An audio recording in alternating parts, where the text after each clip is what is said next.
had the chance to speak with Tata Marharyan.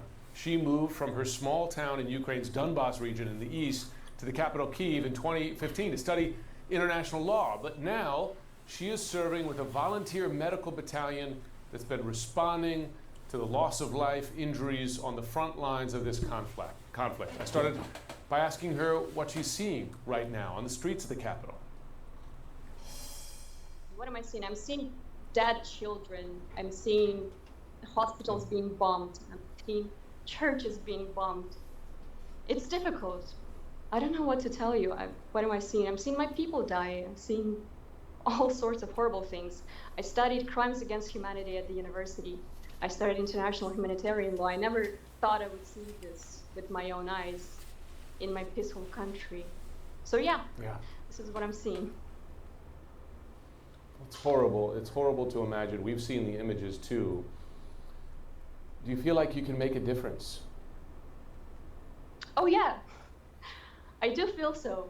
I've never been more happy to be Ukrainian. I've never been more lucky to be born in this country. We all are uniting. We all are consolidating. And one person maybe is powerless to make a difference, but trust me, we're not one. There are a lot of people fighting here back to back. So yeah, we do have hope. I do want to ask you, we have seen, and I've been told by my own sources in the US, that Russia is not just accidentally hitting civilians, but perhaps intentionally. And I wonder if you see that based on the kinds of people you're treating. It's not accidental whatsoever. This is just so ridiculous. My parents, my family was in Volnovakha until recently, and this is a city that is on the verge of humanitarian crisis, and it's bombed the hell out of it.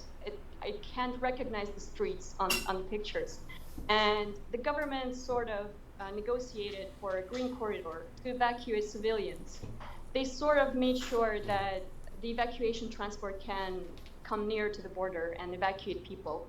And once they were on their way to the city, the Russian forces began attacking them. The civilians, the evacuation buses. There's no way this was by accident. Yeah. This is just makes me laugh. I'm sorry.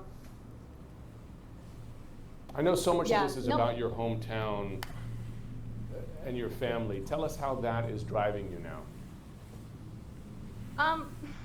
With my hometown, I know it's difficult for people to sort of realize the scale of the situation right now, but just imagine that there's a city and there's a town, small town, and you've spent there 17 years of your life.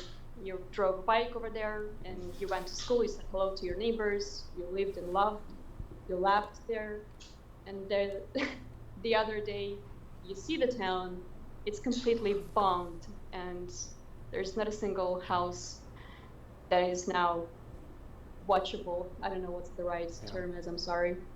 So yeah, I really, it drives me. The least thing I want is for my beautiful Kyiv to repeat the destiny of my Volnovakha. And I'll do anything in my power to stop this aggression.